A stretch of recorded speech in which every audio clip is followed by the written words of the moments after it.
বৈধ অভিবাসনের সংখ্যা কমানোর লক্ষ্যে বিধিনিষেধ চালু হওয়ার পর থেকে যুক্তরাষ্ট্রে ওয়ার্ক এবং স্টাডি ভিসার জন্য আবেদনকারীর সংখ্যা প্রায় ৪ লাখ কমেছে। হোম অফিসের পরিসংখ্যানে দেখা যায় ২০২৪ সালের এপ্রিল থেকে ডিসেম্বরের মধ্যে ৫,৪৭,০০০ আবেদন গৃহীত হয়েছিল। ২০২৩ সালের একই সময়ের মধ্যে সংখ্যাটি ছিল ৯,৪২,৫০০। বিদেশি ছাত্র এবং পরিচর্যা কর্মীদের সংখ্যার তীব্র পতনের জেরে ওয়ার্ক এবং স্টাডি ভিসার জন্য আবেদনকারীর সংখ্যা ৩,৯৫,১০০ বা ৪২% কমেছে। গত বছরের জানুয়ারি থেকে এপ্রিলের মধ্যে প্রাক্তন কনজারভেটিভ সরকার ধীরে ধীরে বিধিনিষেধ চালু করেছিল। ব্রিটেনে বৈধভাবে আসা লোকদের সংখ্যা কমানোর লক্ষ্যে বিদেশি পরিচর্যা কর্মীদের ওপর নির্ভরশীল পরিবারদের যুক্তরাষ্ট্রে আসার পর নিষেধাজ্ঞা আরোপ করা হয়। দক্ষ কর্মীদের জন্য বেতনের স্তর ৩৭,৭০০ পাউন্ড পর্যন্ত বৃদ্ধি করা হয়েছিল। অন্যান্য সংস্কারের মধ্যে ছিল বিদেশি ছাত্রদের তাদের পরিবারকে যুক্তরাষ্ট্রে নিয়ে আসা থেকে বিরত রাখা। একই সঙ্গে জাতীয় গড়ের নিচে উপার্জনকারী ব্রিটিশদের জন্য তাদের বিদেশি স্ত্রীকে দেশে আনা কঠিন করে তুলেছে।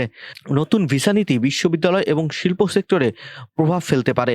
পিএ নিউজ এজেন্সির বৃহস্পতিবার প্রকাশিত সর্বশেষ পরিসংখ্যানের বিশ্লেষণ অনুসারে প্রধান আবেদনকারী এবং নির্ভরশীলদের জন্য ভিসার অনুরোধ সাময়িকভাবে ৪২% হ্রাস পাওয়ার অভিবাসন বিভাগে আবেদনকারীদের সংখ্যায় বড় পতন প্রত্যক্ষ করা গেছে।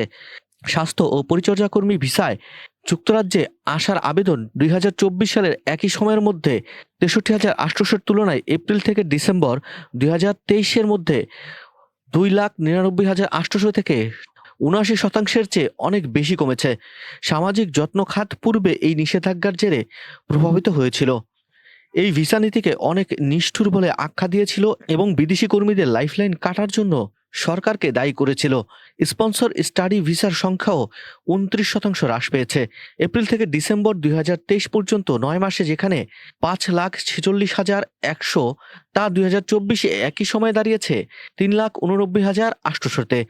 নীতি পরিবর্তনের পরে বিদেশি শিক্ষার্থীদের সংখ্যা হ্রাসের ফলে বিশ্ববিদ্যালয়গুলো উল্লেখযোগ্য আর্থিক উদ্বেগের বিষয় সতর্ক করেছে।